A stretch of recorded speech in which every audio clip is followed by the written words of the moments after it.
Welcome, viewers, to episode 75 of the ForensicWeek.com show, brought to you by Forensic IQ Incorporated. I'm your host, Tom Mauriello, CEO of Forensic IQ and professor at the University of Maryland Department of Criminology and Criminal Justice in College Park, Maryland.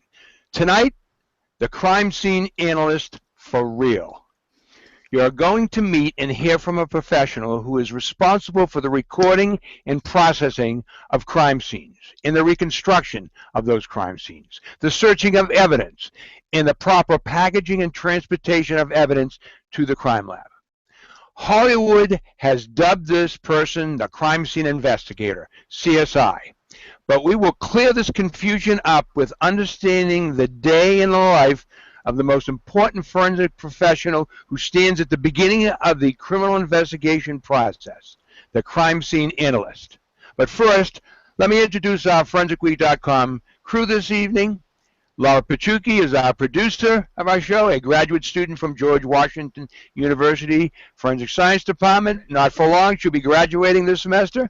Jamal Francis, University of Maryland undergraduate sociology major, who also is graduating this semester.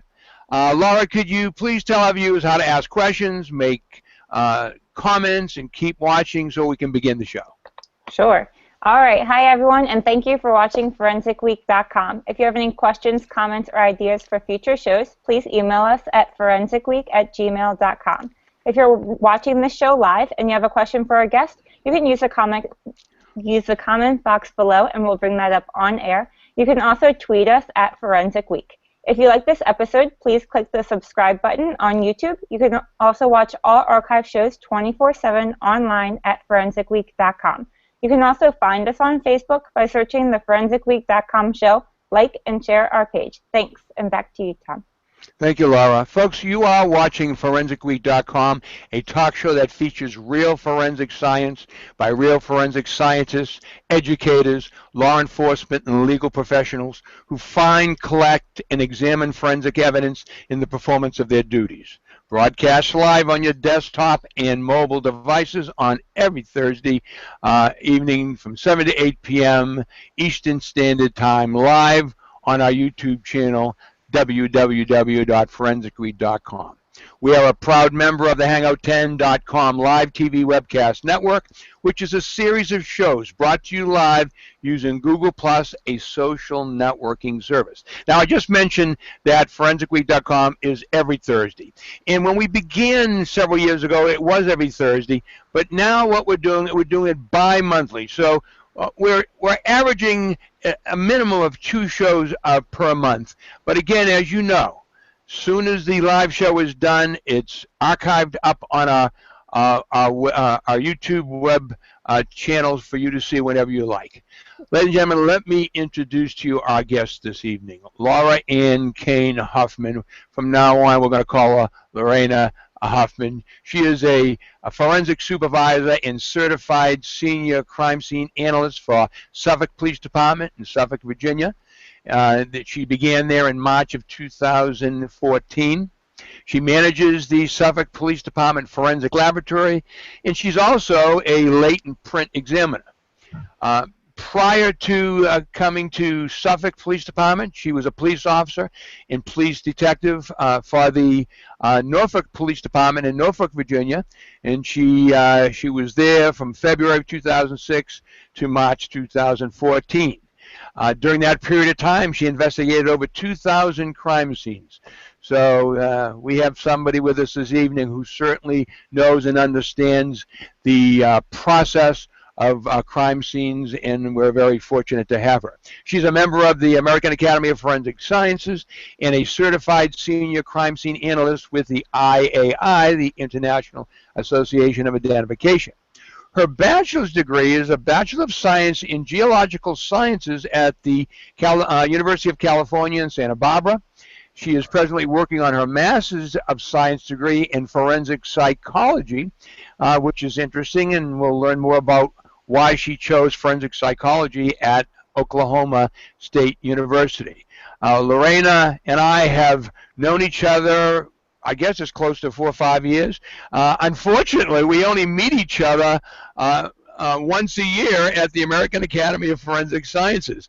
But we have the honor and pleasure of having her with us this evening. Well, Lurena, thank you so much. I know you're busy, but I really appreciate you and your department allowing you to be with us this evening. Oh, no problem. Thank you for having me. Although we've had other members that were CSI investigators or crime scene analysts or forensic investigators or evidence technicians. If we were in the West Coast, I think they call them criminalists. But none who are doing it right now. So we want to spend this evening's show making sure our viewers truly understand the role you play. But first of all, let me make sure everybody understands. You've heard the term CSI. Now, CSI stands for Crime Scene Investigation. Personally, I've been in this business for 43 years. I never heard that acronym until the show started. I really didn't. When Hollywood decided we're going to call this person at the crime scene a CSI investigator. We hear the term forensic investigator. More times than not, that term is really associated with the investigator that belongs to the medical examiner. Is that correct, Lurena? It'll either be forensic investigator or medical legal death investigator, either way. But since that's such a mouthful, they just stick with forensics a lot of times. Yeah, so that's a separate and distinct person, and we're going to make that distinction also. Here in the East Coast, or at least in the Baltimore, Washington area, we hear the term evidence technician a lot. And during the O.J. Simpson case, the Dream Team really, in their attempt to confuse the jury, which they did very well, they used the term criminalist. That is really an evidence technician on the West Coast. The word criminalist on the East Coast many times associates with the scientist or somebody who analyzes evidence in the crime lab. So really confusing, but we have you here tonight to straighten this all out for us. How's that? I will try my best. Okay, so let's talk about, you were a police officer. When you started at Norfolk, you were a police officer. Yes. And then you went into being an evidence technician, and then you moved to Suffolk University. So tell me, are you a police officer now? I actually am, technically. I went a year without being sworn, and now as a volunteer-free position, I'm what they call an auxiliary officer. So okay. I still get to carry a badge and gun, but it is not my full-time job. My full-time job is a civilian position. Okay, so right now your full-time position is a civilian position as a crime scene analyst with Suffolk County. Yes. So tell us about your first position in Norfolk. You started off as a police officer. Was that your intention to be a police officer, or what was your intention? That was my intention. This will age me a little bit, but when I was an undergrad, there weren't a whole lot of forensic programs out there, and I discovered halfway through school that's what I really wanted to do. So you wanted to have a degree in a hard science, so I kept my focus on geology, which I had always been interested in. And then when you graduated, you were expected to either go straight to graduate school, if there were any available, and at the time there were only a few, or go into law enforcement and get hands-on experience. So I chose to go into law enforcement and get hands-on experience. So how long were you a street officer before you started focusing your attention in crime scene analysis? Well, I was very fortunate because I was very determined and hard-headed a little bit. So it took me about 9 months to a year in patrol before I got moved to detective division. It's a promotion without a pay raise or a different name, but you have to apply for it and get accepted. So I became a detective. Took a couple months to learn how to be a detective and do the right interview questions, and then moved into the forensic unit where I did full-time crime scene. Okay, so you spent a certain amount of time as an investigator, then you went into full-time crime scene, yes. and you continue to be a police officer, at least at that point in time. Yes. Okay, very good. All right, tell us about the role of a crime, and we're going to, for purposes of the show, not to be confused, we're going to say crime scene analysts. All right. Tell us about the day in the life of a crime scene analyst. When you go to work, what is your day like, and at what point do you respond to a scene? A day can vary. It is the most reactive job you have on a police department. So unless a crime has occurred, you're not going to be doing anything. In both cities I've worked for, we will handle anything from a larceny, if somebody's car gets broken into, a vandalism, graffiti, to a burglary, a robbery, or a homicide. And so you get to the office, and as soon as you get there, you just wait to hear that first call. And as soon as something comes out, you pick up your gear and you head out to it. So there is a little bit of downtime, but there's also some other things that go along with it, coming back and processing evidence in the lab and writing reports. But for the most part, you're just waiting for that call to come out. And I assume that crime scene analysts are 24/7, so they're all through the day. They are. Where I work now, you've got 2 shifts working from 8 in the morning until 11 at night, and then you have somebody on call from 11 at night until the shift starts again in the morning. Okay. So you respond to the scene. Tell us what your responsibility is, and if it's different in your department than other parts of the country, please make that that difference. It can be different. It's going to depend on the agency you're with. Generally, when a crime scene analyst gets to a scene, or whatever they want to call themselves, you're going to get there and assess the situation. So you'll talk to whatever officer's there or detective or whoever requested you to be there. You'll find out basic information. You know, what happened? Is this what kind of case is this? A homicide, a robbery? Was anybody injured? And what other information do you know? You get the minimum information, and then you will take your notes with you and your camera, do an initial walkthrough of the scene to look and see how expansive it is. And once you've looked to see the scene, made sure the scene's secured, made sure you have your crime scene tape at the appropriate distances, then you generally start taking photographs of the scene. After you've completed your series of photographs, you'll be doing your evidence collection, and you'll be searching for any other detailed evidence, latent print examinations, alternate light source usage, any other specialty tools you'll need. At the scene, who are you working for? Are you working for your supervisor that may be back at the station, or are you working for the assigned investigator at the scene? Who is giving you direction? Generally, again, you should be giving yourself direction. You will know what scene you're going to. You will communicate with the case investigator. So whatever detective is going to be handling the scene and making the arrests and interviewing the victims and witnesses, that would be the person you're communicating with. But as far as making decisions, that is generally up to the crime scene analysts themselves. And when you're called to the scene, you're being called by an investigator, correct? Generally, yes. If you hear a homicide go out over the radio, you're going to go ahead and jump the gun and go out there on your own. But if it's something smaller, you'll wait for that investigator to call you.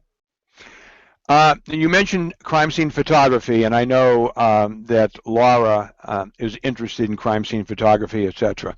Do you do your own photography? Yes, we do.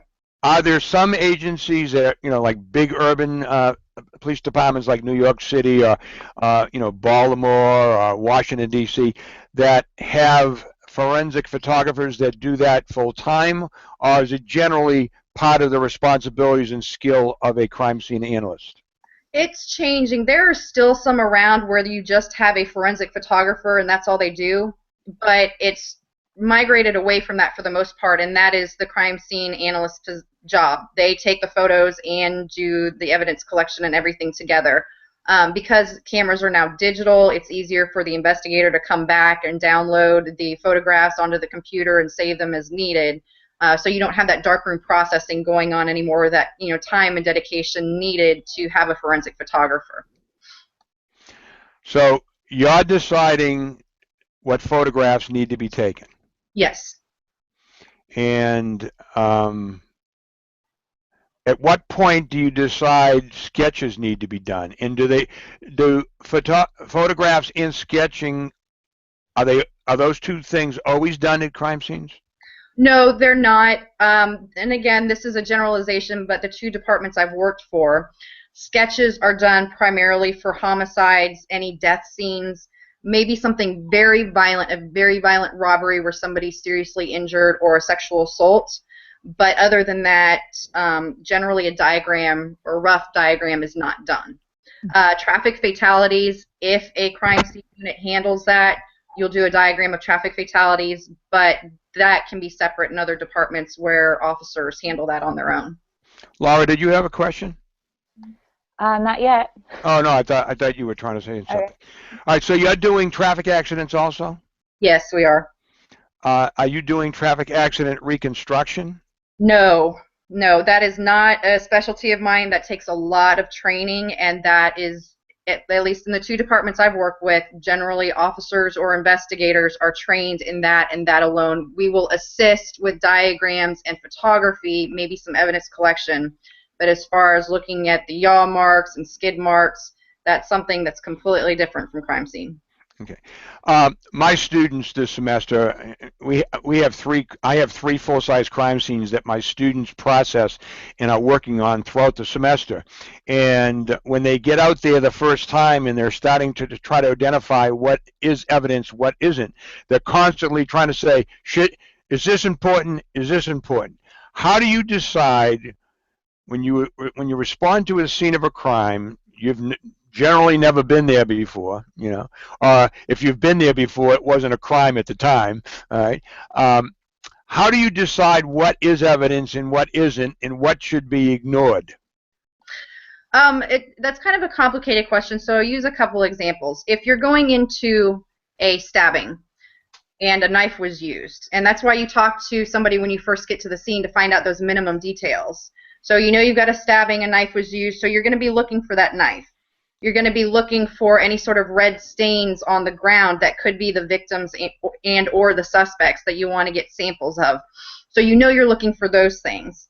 If you have a burglary, you're looking for that point of entry and any glass that's broken, because you might want to collect that to compare to glass that might be on the suspect later, or a tool that's left behind. A homicide is a little more complicated because you don't know what's involved. But generally, when you get those more violent, complicated crimes, you're always going to look for electronic devices, cell phones and laptops and tablets, because they may have good information on them. So we're always going to collect those. So the weapons, any biological fluids, and any digital evidence are going to be the first things that you're going to gravitate towards and know that you always want to collect. Other than that, it's going to depend on what you learn from the investigators, and that's why you want to communicate back and forth with those investigators that are doing those interviews with those victims and witnesses, so they can tell you, okay, well now the story has changed and she wasn't stabbed with a knife, she was stabbed with a bottle, and now that broken bottle in the backyard takes on a little more importance and becomes evidence as opposed to just trash out in somebody's backyard. So it takes that communication to figure that out, and it takes a little bit of experience. The more crime scenes you go to, the more things will stand out. And the other option is, if you have a burglary or somewhere where you have a live victim, you can have them do a walkthrough with you once you've done your initial photographs. Make sure they have gloves on so they don't disturb anything, keep their hands in their pockets, and have them walk you through and say, okay, this was touched, this isn't mine, this was moved from here, so that you know what you need to focus on. That's an important point you're making in reference to if, in fact, you have somebody who either owns the property, is familiar with the property, or was there during the time in question. How important is it to be able to have that person? Because, you know, for example, you may walk into a house that looks in total disarray, and you might be thinking that the suspect did that, and in reality, that's the way they lived. You know. So do you tend to, if you know that the person who owns the office or the house is an hour and a half away and coming back, would you wait the hour and a half before you went through and started processing? If I had the time, yes, I would wait. I would wait for somebody who's responsible that knows the general condition of that building or residence to walk me through it and show me what's been done. And of course you try to be nice about it and find subtle ways to ask them if they're just messy, or, you know, if this is something the suspects did. So you figure out how to be as polite as you can about that. There may be opportunities where you can't, there may be a homicide going out while you're waiting for this burglary, and you may have to just go ahead and do what you can do and do the generals. Okay, here's the point of entry, I'll fingerprint that. This tool looks out of place, so I'll just go ahead and collect it, and just do a couple things that you can because you've got to move on to the next scene. So Okay. it just kind of depends on your caseload that day.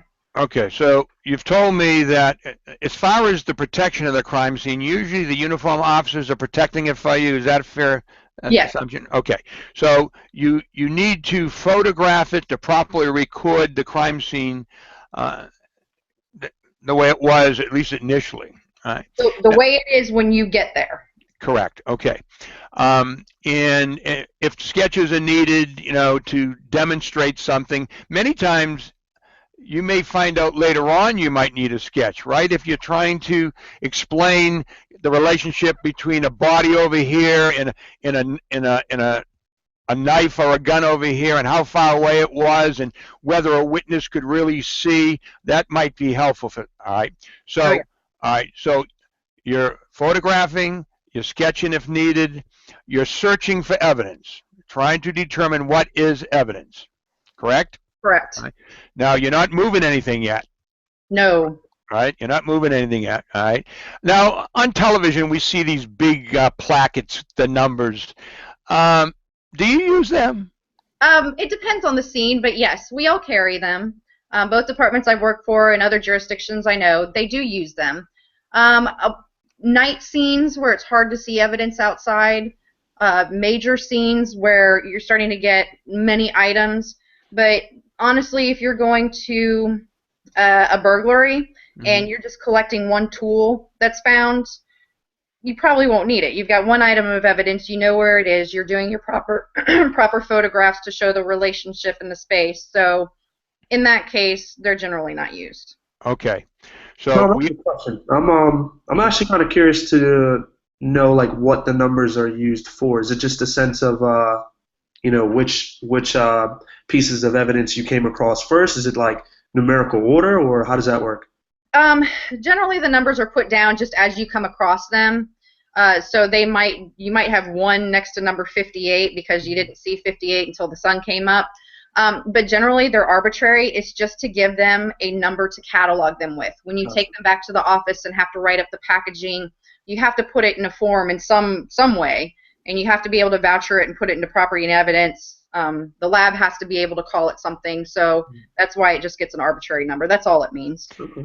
And does that number follow within your reporting also? Yes, it does. Okay. All right. So you're searching for evidence, but now you got a body, and a body calls for another whole group of people in the process, the medical examiner.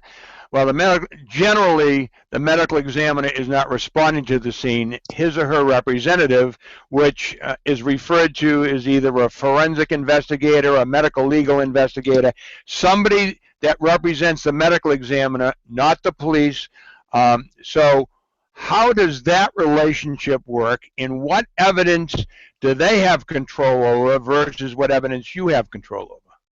That will, excuse me, that will depend on the state you're in. For the Commonwealth of Virginia, where I work, the medical examiner has legal authority over the body. So we cannot touch the body, manipulate the body. If we wanted to fingerprint the body, we have to have permission from the medical examiner to do any of that. So in the Commonwealth of Virginia, we will search the body for any forms of identification, make sure there's no weapons on them, take care of that. We might do a primer residue on the hands. Wait a minute, who's doing that? Who's doing that?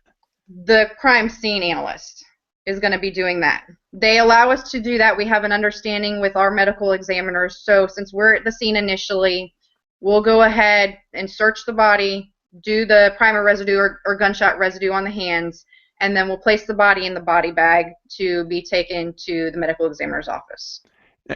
Now, does the medical examiner's investigator or representative need to be there when you're doing that? They don't need to be there. We initial and put tags on the bodies and seal them and give them our notes and photographs. However, they will come out. The way they choose if they're going to come out is going to depend on the severity of the case. They like to come out for any infant deaths, but also in the area I am in, we have regional offices. So the Norfolk office of the state medical examiner is handling not just our city, but many other cities. So they may be busy somewhere else and might not be able to come to us. So we prepare what we can for them if they're not there. Okay, let me just tell the viewers, as Lurena already said, it's different from state to state or jurisdiction to jurisdiction. For example, in the state of Maryland, that would not happen. In the state of Maryland, which is a state medical examiner system, they require that they call them a forensic investigator. Their forensic investigator will respond. They're the only ones that can touch the body, go through. If for some reason that body needs, gunshot residue, whatever the case may be, that's all done by the medical examiner. So are you saying that any evidence that the medical examiner might need when they're doing their autopsy the next day, that you would be processing it and delivering it to them? We will take if it's in the afternoon and they're going to look at the body the next day, we will respond to their office. We will bring them crime scene photographs, the crime scene report. If they need to look at the weapon, if it's a suicide or homicide, we'll bring that for them to look at and take any measurements they need from that. And then they will do anything else. So they'll do all the trace, they'll do the nail clippings, they'll do fingerprints there if needed, they'll do any sort of perk kit that might need to be done. They take care of all of that.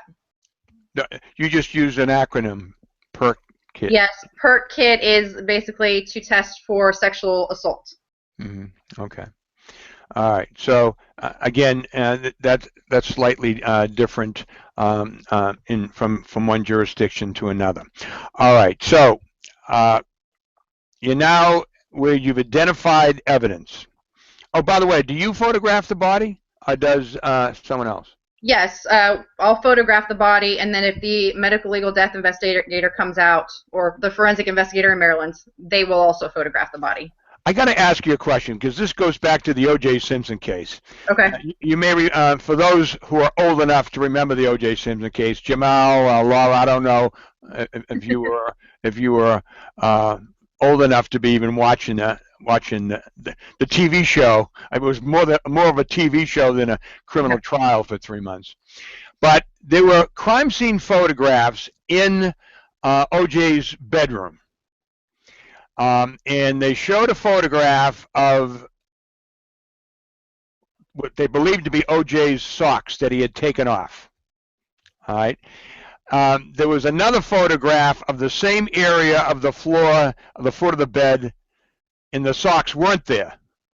So, of course, the defense tried to say that the police planted the socks.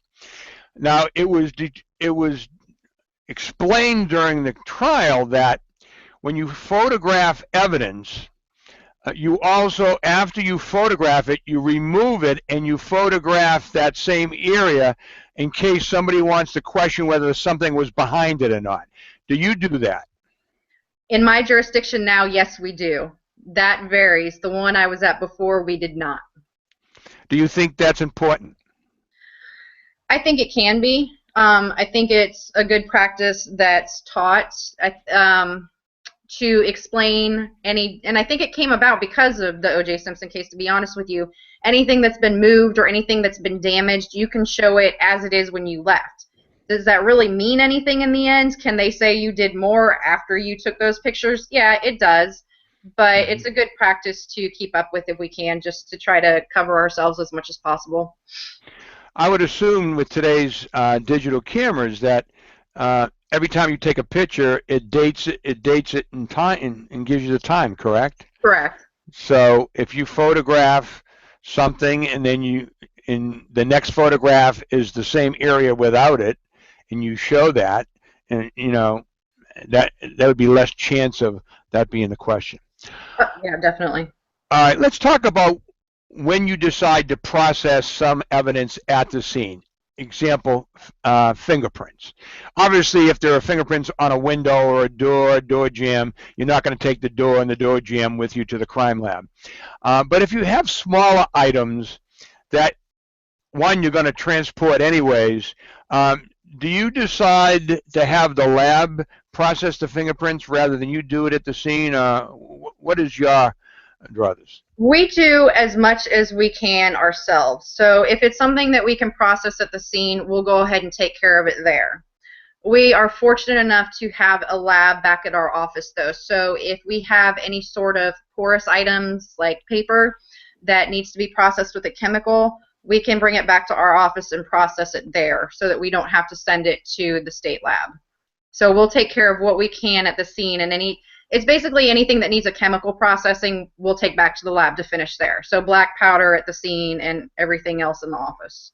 Whose decision is that? Is that yours as the individual crime scene analyst? Are there some analysts who say, hey, I really believe that we should process the fingerprints back at the lab, where we have other capabilities, different chemicals, different ways to approach it?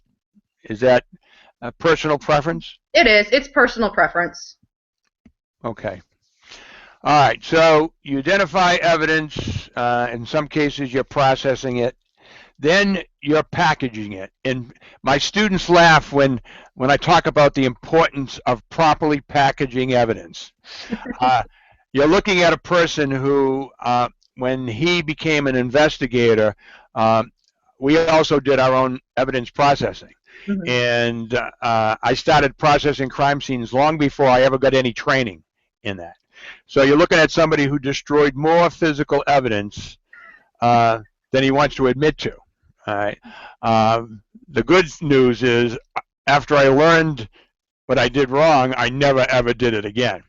So tell us about the importance of properly packaging evidence and how, in fact, you can destroy it if you don't put it in the right place. It is extremely important. It's one of the most important things we do. Besides documenting, that packaging can make all the difference.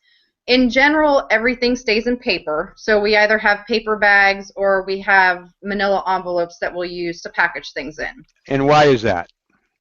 Paper allows things to breathe, so especially if you have DNA evidence. You've got a swab with red stain that's now dried.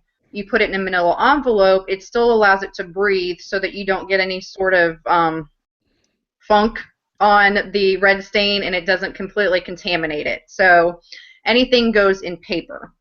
So we'll put them in envelopes or paper bags, and we might put something inside those to help them out. So you've got a cotton swab that you found red stain with. You can have a little cardboard box that you put that swab in to protect it, and then place that in an envelope. If you have a cartridge case, you may put it in a little slide box, which looks like a little matchbox, to keep it protected and so it doesn't get all knocked around in a bag. And then what we'll do after we place it in there is we'll go ahead and seal it with tape. Now, they have determined that factory seals on envelopes are sufficient to keep evidence safe. So all you have to do is seal the end that you have opened and put the evidence in with tape. And initial halfway on the tape and halfway on the packaging so that they can show there's no tampering with it. What if you have large, like a coat that's drenched with blood? You obviously, would you put it in a bag, keep the bag open, and do you have to let that air dry back at the station somewhere? Oh, yeah. If you've got something drenched with blood, whether it be a bedspread or a coat, you just take a red, this is one of the few times you'll use plastic, a red plastic biohazard bag that you can place it in to transport it back to the office. Most facilities will have something called a drying cabinet, and that's all it is. It's sterile, you place it in there, you let it dry, it takes a couple days for it to air dry. And once it's air dried, you can take it and package it in butcher paper in what's called a jelly roll, which just means you put a sheet of paper on the top and the bottom of that item and you roll it up and then you seal it off. So I assume this is in a controlled evidence processing room that has control, that you'll be able to testify to that while it was drying, it was in this particular room. And then do you have to show who entered that room during the period of time that it was sitting out? We have that information available, but it's not something I've ever been asked in court. The most I've been asked is, the drying cabinet is in the police department. You have to have a police badge to access that part of the building. Then you have to be able to access the forensic office, which has the one hard copy key for the drying room. You take that hard copy key and open up the drying room cabinet, and then there is a log there where you initial that you've put an item in, and the date and time and initial when you take it back out. Chain of custody is something that most police officers understand, investigators, students learn about that. Tell us about, what is chain of custody and how important is it, and how do you ensure that you know exactly where evidence has been from the time you found it to the time you present it in a court of law? Chain of custody is basically just explaining where the evidence came from and what hands it went through before it shows up in court. So if I'm working a burglary again and I collect a tool, I'll collect the tool, I'll package it in a paper bag, I'll seal it, I'll initial it with my name. Once that's done, what you do is you create a voucher for that item. That voucher lets property and evidence know, I'm ready to place this item in your storage here. So then it's signed over to property and evidence. So it goes from my name now, and now we add her name onto the list, or his name that's in charge of property and evidence. And then when I check it out for court to take it there, now I will sign for that again, and so the list gets bigger. Now it's me, and then property and evidence, and then me again. And I will take it to court, and we'll do what we need to do, and if they're done with it, I'll bring it back and sign it back into P&E. So it's this list of just every time that evidence is touched at all. You just use an acronym, P&E. Oh, property and evidence. I apologize. That's okay. I'm gonna make you say every one of them. Okay.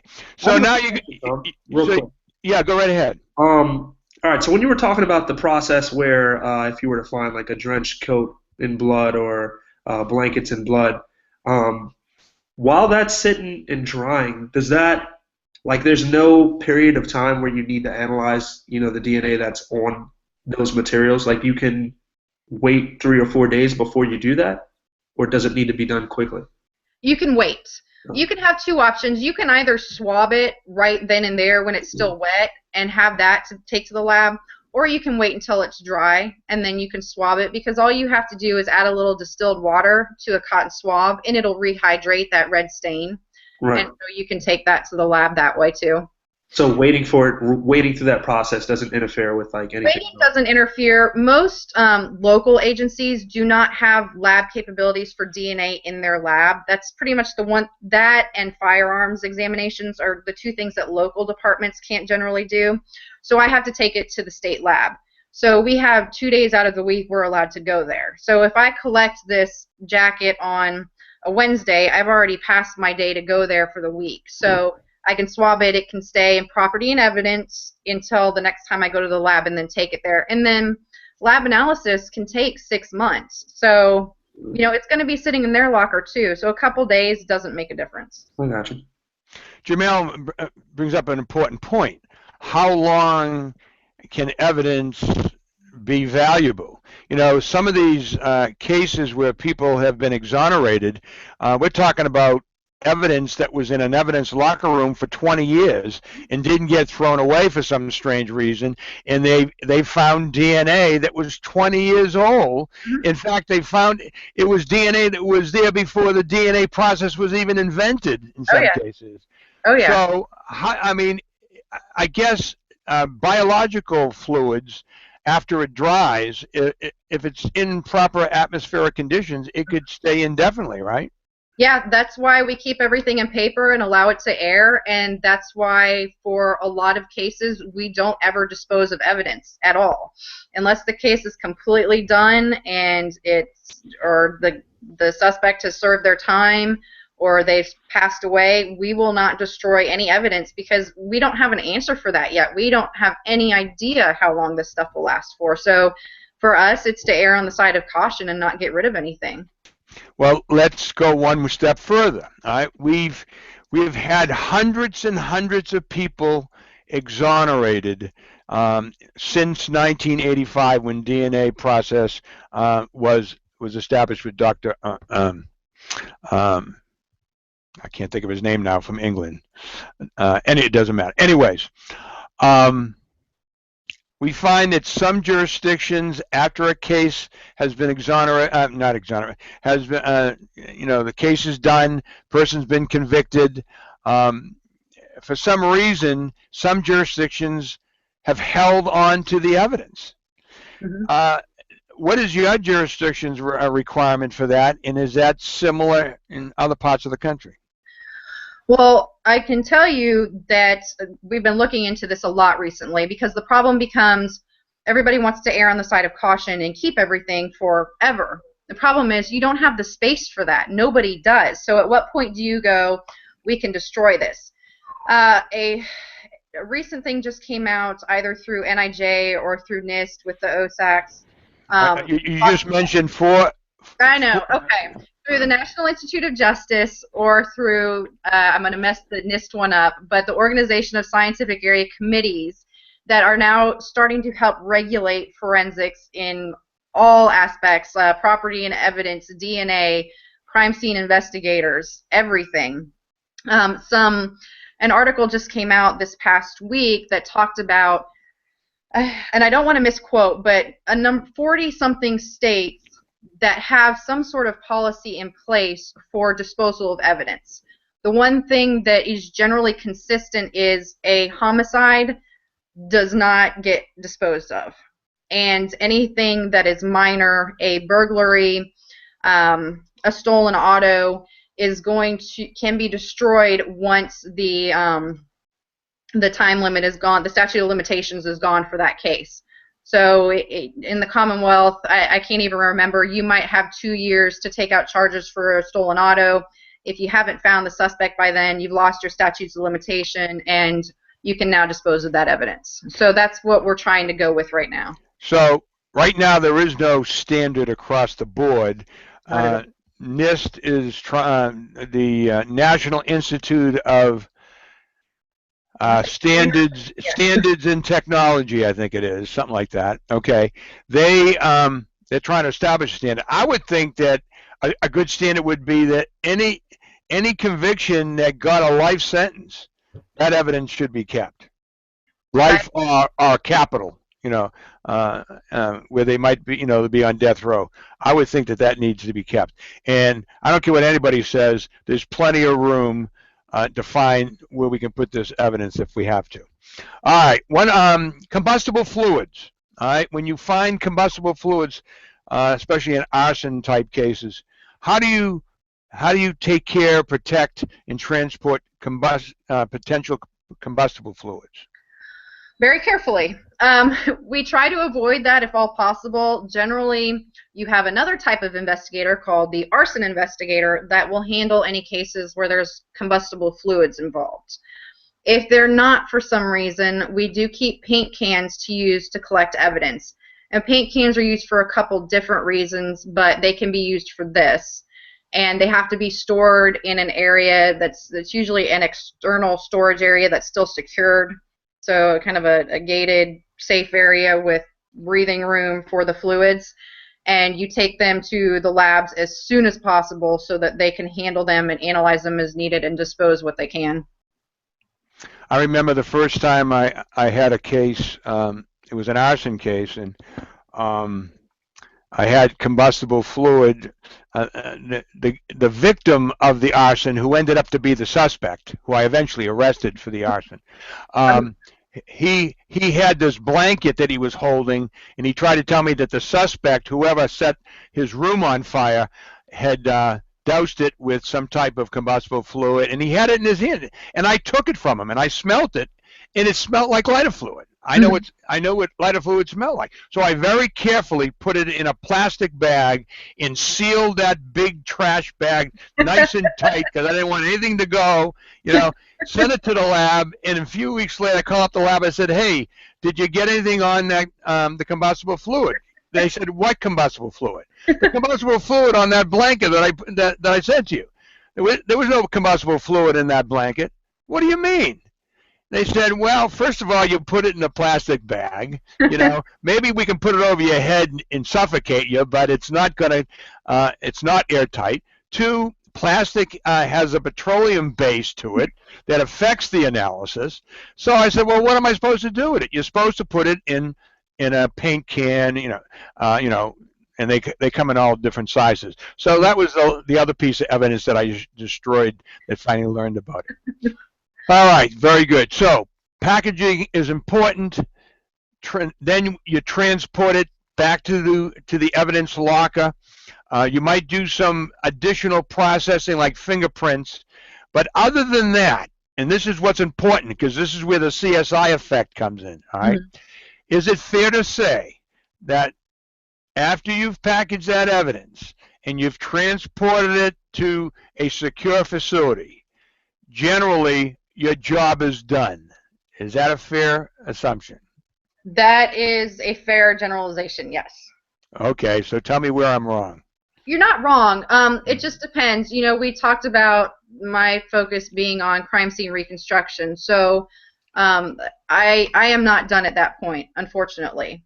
A lot of people are, and that's what they do. I have to get a little more involved in things. I might have to do a shooting reconstruction where I go back and try to trace the flight path in a shooting.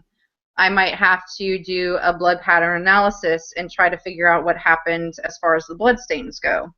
I might also have to now examine those fingerprints that I've lifted and place what I can into the AFIS system, the Automated Fingerprint Identification System, or compare them. See, I got it that time. Yeah. Or compare it to other people that I found at the scene. So for me, unfortunately, not over, but for most people, yes, their day is over at that point. So my important point is, again, the CSI effect, that you're not bringing it back to a laboratory and processing the evidence. No, not at all. Like I said earlier, for local police departments, local forensic units, you do not have a DNA system in there to check the DNA. You do not have a firearm system in there to check that. You're not going to cut the body open and help the medical examiner. You're not going to go arrest the suspect. You're not going to go on police chases. Your job and your only job is to document that crime scene the best you can and collect whatever evidence you can. So you're telling me Hollywood and TV's been lying to me all this time? I know. Can you believe it? And when I use my AFIS machine, it does not take 2 seconds and print out nice color photos and give me the correct address that you're living at so I can go and track you down immediately. There's no facial recognition, none of that? That's crazy. No, no. Let's talk a little bit about reconstruction, because I know that's one of your skills, and that's not necessarily a skill of all crime scene analysts. Is that correct? That's correct. Okay. Is it fair to say that you're looking at a crime scene, you're evaluating information that the investigators have obtained, you're looking at the evidence in where it is and how it's sitting at the crime scene, and that when you're trying to reconstruct, in some cases, I don't want to use the word guess, you're making evaluations based on possibilities based on what you see and what you know, correct? Yes. Okay. Yes. So it may not necessarily have been that way, but when you don't have anything else, that is part of the investigative process to try to reconstruct it, so to try to give you leads to know where to go and what to do. Right. If you don't have a victim or a suspect that you're able to talk to tell what happened, you know, it's our job as a reconstructionist to go in and look at what the scene is telling me and the evidence is telling me to try to come up with a logical idea of the sequence of events that happened. Once I can find that out, that's when I talk to the investigators again and go, you know, this is what I'm seeing at the scene. You know, there's cast off on the wall. The person had to have been bludgeoned more than once to produce that cast off. So you're just giving them some things to look at. Maybe they've got a couple suspects in mind that they just don't have enough to interview yet, but it gives them some direction, and it also gives them some direction when they're going to be interviewing or interrogating these people. They'll have a little more to go on and a way to lead that conversation. Okay. Let's talk a little bit about the health and safety requirements at a crime scene. You know, we keep hearing about bloodborne pathogen concerns, and sometimes we see evidence technicians with booties on and gloves. And what are the health and safety issues when you enter a crime scene, and how do you protect yourself against any issues with those? I mean, they're almost too numerous to count. You've got all sorts of diseases that are bloodborne that you've got to watch out for. hepatitis is a big one. If you've got somebody that's HIV positive, that's something you have to worry about. But you don't know that when you're entering the crime scene, right? No, you don't always know that. You may be lucky enough to, but generally you don't. So the safest thing to do is at a minimum wear nitrile gloves, and at a maximum, if you have, and that's for a burglary. You're just going into a burglary, and people might be gross, who knows. You put on some gloves, and you're also protecting yourself from depositing any evidence or taking anything with you, going back to Lecard's principle. So gloves are always a good staple. If you get into something that's a little bloody, or maybe you got to go in a dumpster and look for evidence, definitely a full Tyvek suit. So those white suits you see them wearing on TV or on the news, you want to put those on to protect yourselves. And then the only, face mask maybe, if you've got a body that's going through decomposition, you got gases coming out through the air, you got bugs flying around that are feeding off this dead body that may or may not be diseased, you put a mask on your face to keep them from going in your nose and your mouth. And other than that, it's just about being careful, watching where you're walking, which you should be doing anyway because you're looking for evidence. Watching where you're walking, watching the ceiling because there might be brain matter falling down, and being really careful where you touch, looking before you touch something. You don't want something sharp to poke you and then have to go through the whole medical process and going to the hospital and getting cleared and having to do those hepatitis shots over and over again to make sure you're okay. Okay, very good. Thank you. I want to ask you a question, and I don't want you to answer it via your experience with your present or past police department. In general, Okay. I get a sense now that I'm retired and I'm working for the defense. I do a lot of work for the defense. I get the appearance many times that you've got investigators, you got the uniformed officers, you got the investigators, you got the crime scene analysts, and you got photographs. Sometimes it doesn't look like they looked at each other's information. Right. I've worked cases where I'm convinced the detective never looked at the crime scene photographs. Has your field, your career field, noticed that? And if that's the case, what are you doing to try to fix that? That is a fair recollection of what is going on in general. Yes, detectives don't talk to crime scene. They don't talk to both of those. Don't talk to the medical examiner. They don't talk to the attorneys.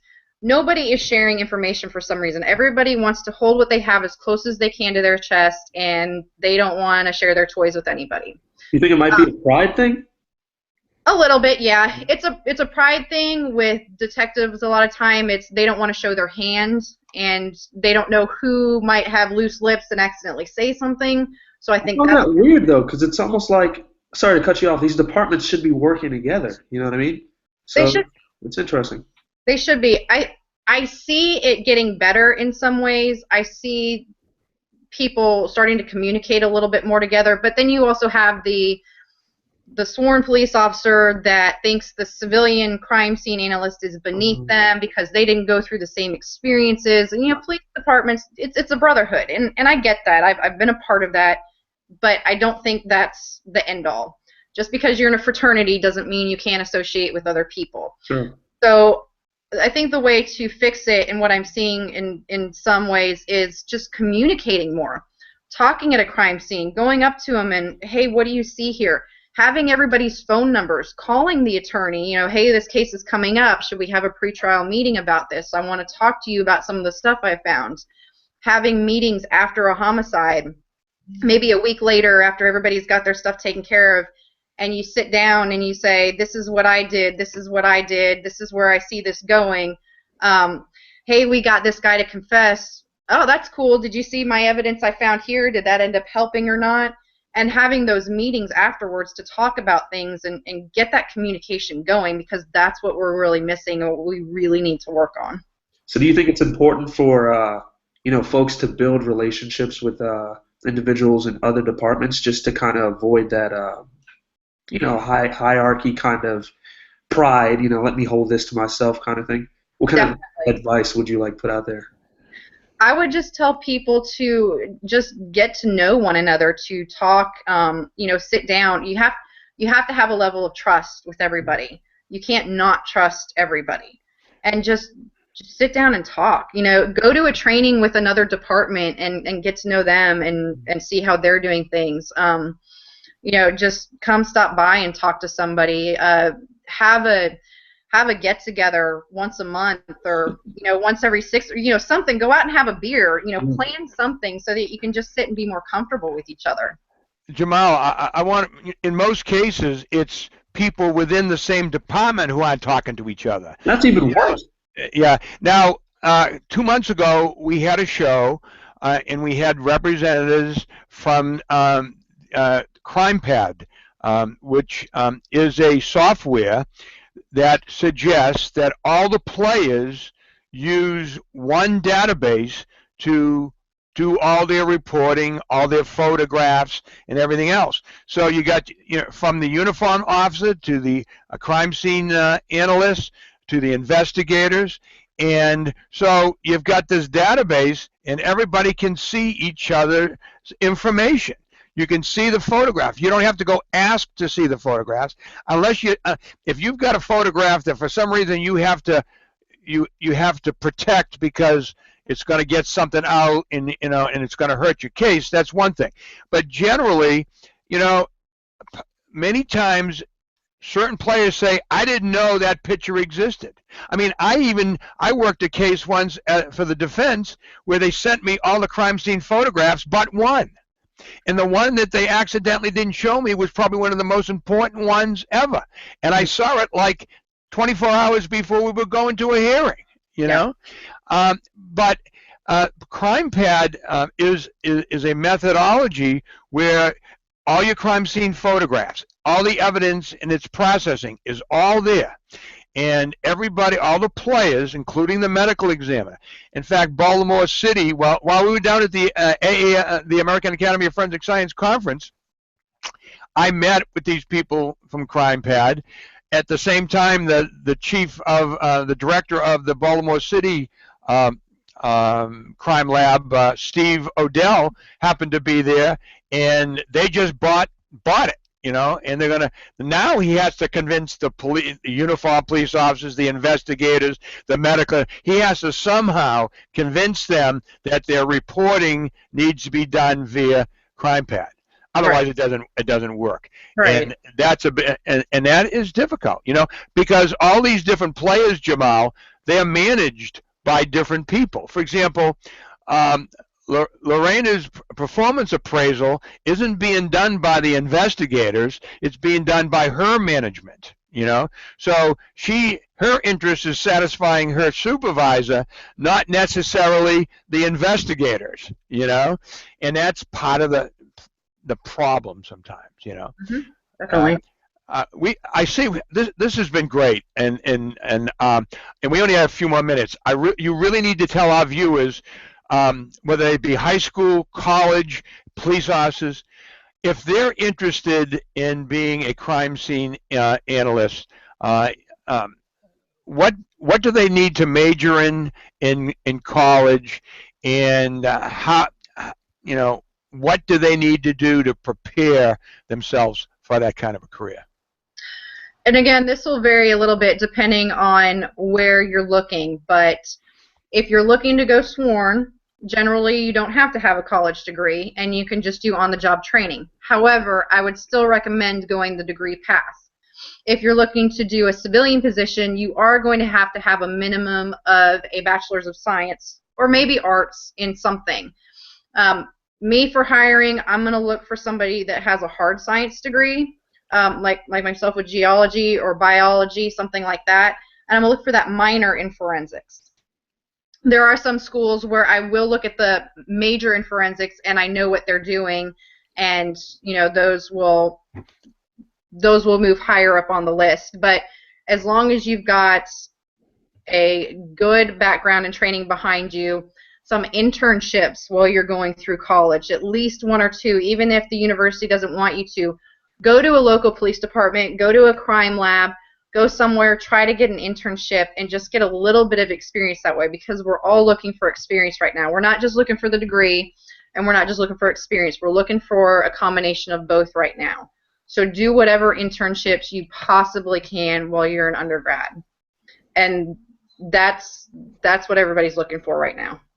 Thank you, Lurena. And if anybody has any specific questions for Lurena that you'd like her to answer for you, please just send them to us via the different methods that Laura told you, and I promise you I will get those questions to her, and I'm sure she'll be happy to answer them. Lurena, two times this year we're going to see each other. How do you like that? All right. I know, it's great. I want to thank you very much. This was great. A lot of good information. I know that our viewers will certainly benefit from it. And if there's anything that ForensicWeek.com can do for you in the future, please don't hesitate. Please tell all my friends that you and I both are friendly with that I say hello. And I just want to thank you. And ladies and gentlemen, ForensicWeek.com is being brought to you through the cooperation with the Hangout10.com live TV show network. We recommend that you go to the Hangout10.com website and see the schedule of other shows available for you to learn and be entertained. Do want to let you know a couple of things this week. This past week on Thursday, April 21st, I had the Reservoir High School forensic science students of Mrs. Suzanne Hughes' class come to the crime lab and see the mock crime scene facility, and I'm sure they're all watching tonight. They were a great group of students who, many of which hopefully will be going into the career field. So those who are listening from Reservoir, thank you for coming. I enjoyed having you. I also want you to know that December 2nd, I will be at the DC Criminal Defense Lawyers Association continuing legal education program. This is a once a year, I believe. They have an 8-hour training program, and I will be one of the guests and one of the speakers there. It'll be at the mansion on O Street Northwest.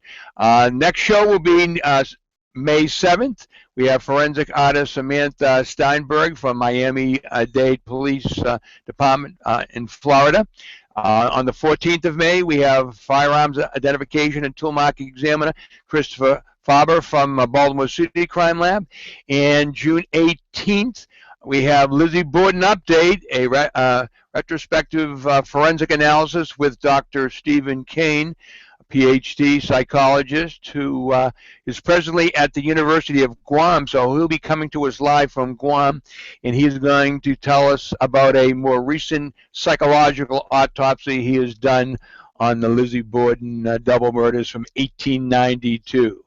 And don't forget the International Association of Identification 100th anniversary celebration and educational conference in Sacramento will be in August, and ForensicWeek.com will be doing 3 live shows there. So, again, I want to thank Lurena Huffman for being our guest. Thank you for watching this show, and we will see you next time on ForensicWeek.com. Thank you. Welcome to the ForensicWeek.com show. I'm your host, Tom Mauriello. This show invites experts from around the world that discuss, educate, and mentor those viewers who are interested in topics from the crime scene to the crime lab and everywhere in between. The show is broadcast live on Thursday evening, 7 p.m. to 8 p.m. Eastern Standard Time, then archived right here on our YouTube channel. We have listed each episode in convenient categories to make it easier for you to find a topic of interest. So if you're a student trying to learn about what career opportunities are out there for you, an educator looking for additional academic content for your courses, a practitioner who wants to increase your depth of knowledge, or the general public who just wants to know, then begin watching ForensicWeek.com right now. To stay informed about our next show, subscribe to this YouTube channel, or just go to www.ForensicWeek.com. Thank you for watching.